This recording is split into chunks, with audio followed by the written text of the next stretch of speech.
सम्मानित साथियों, जय भीम। अभिवादन स्वीकार करें। मैं इंजीनियर रवि रविंद्र, विधानसभा अध्यक्ष बहुजन समाज पार्टी कसडोल।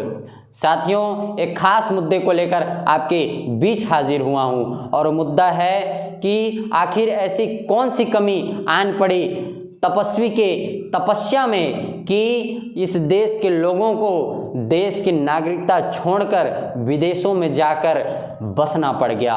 जो व्हाट्सएप यूनिवर्सिटी समाचार चैनलों में जो विश्व गुरु दिखाया जाता है, जो भक्तों के दिमागों में विश्व गुरु है, जहां पर 2 करोड़ रोजगार हर साल मिलने लगे थे, जहां पर महंगाई कम हो गई थी, जहां बेरोजगारी दर कम हो गए थे, जहां पर काला धन जो विदेशों में जमा था वो काला धन वापस आ गया था। स्टार्टअप इंडिया और मेक इन इंडिया का परचम पूरे दुनिया पर लहरा रहा था। जो चीन हमारी सरहद पार में अपना गांव बसाकर बैठी थी, उन्हें हमारे तपस्वी ने इस तरह से डरा दिया कि चीन को हमारी देश की सरहद को छोड़कर फिर वापस चीन जाना पड़ गया। ये सब उनके दिमागों में हुआ, मगर हकीकत में ये सब नहीं हुआ। इसलिए इस देश के लोगों को देश की नागरिकता छोड़ने के लिए मजबूर होना पड़ा। एक रिपोर्ट के अनुसार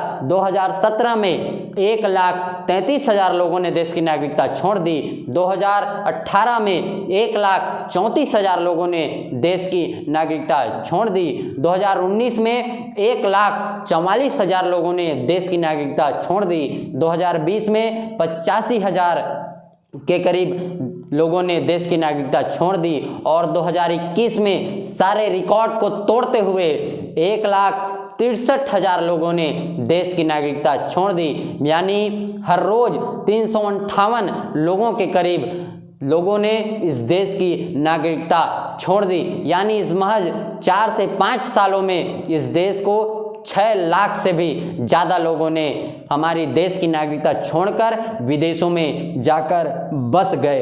अब सवाल ये है कि वो लोग कौन थे और देश को छोड़कर क्यों चले गए। जो सरकार है वो सरकारी संपत्तियों को उन लोगों के हाथों में बेच रही है जो सरकार कांग्रेस और भाजपा को चंदा देती है। आप सोचिए, देश की सारी संपत्तियां चंद लोगों के हाथों में इकट्ठी हो जाएगी और वो लोग इस देश को छोड़कर अगर जाकर विदेशों में अपनी संपत्ति के साथ विदेशों में जाकर बस जाएंगे, तब क्या होगा? तब वही होगा जो कांग्रेस और भाजपा चाहते हैं। ये देश फिर से गुलाम हो जाएगा जैसे अंग्रेजों के गुलाम थे।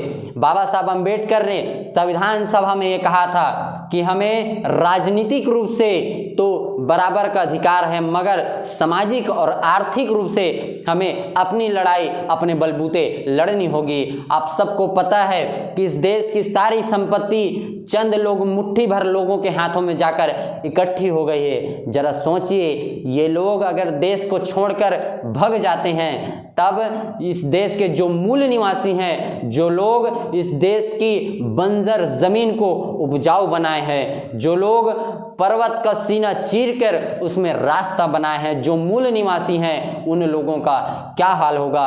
क्योंकि अंग्रेज आए और अंग्रेज भग गए। जो ईरान से आए हैं वो भी सारी संपत्ति लेकर भग रहे हैं। इसलिए जो इस देश के मूल निवासी लोग हैं, उन्हें अब ज़्यादा सतर्क रहने की ज़रूरत है। हम बार बार ये कह रहे हैं कि इस देश के मूल निवासी जिन्होंने इस देश को खुशहाल बनाया, वो कहीं भी इस देश को छोड़कर नहीं जाएंगे, क्योंकि ये देश हमारा देश है। इसलिए कांग्रेस और भाजपा के इन रणनीति से, उनकी इन राजनीति से आपको बाहर निकलना होगा और आपकी आखिरी उम्मीद जो बहुजन समाज पार्टी है, जो गरीब किसानों की पार्टी है, जो कामगार लोगों की पार्टी है, जो जुल्म सहने वाले मूल निवासी कौम की पार्टी है, इसे हमें मजबूत करना होगा, क्योंकि हमारी आखिरी उम्मीद बहुजन समाज पार्टी है। आप सबको इकट्ठे होकर इन ब्राह्मणवाद और मनुवाद के खिलाफ, इन भगोड़े लोगों के खिलाफ आपको इकट्ठा होना होगा। तब जाकर ये देश सुरक्षित हाथों में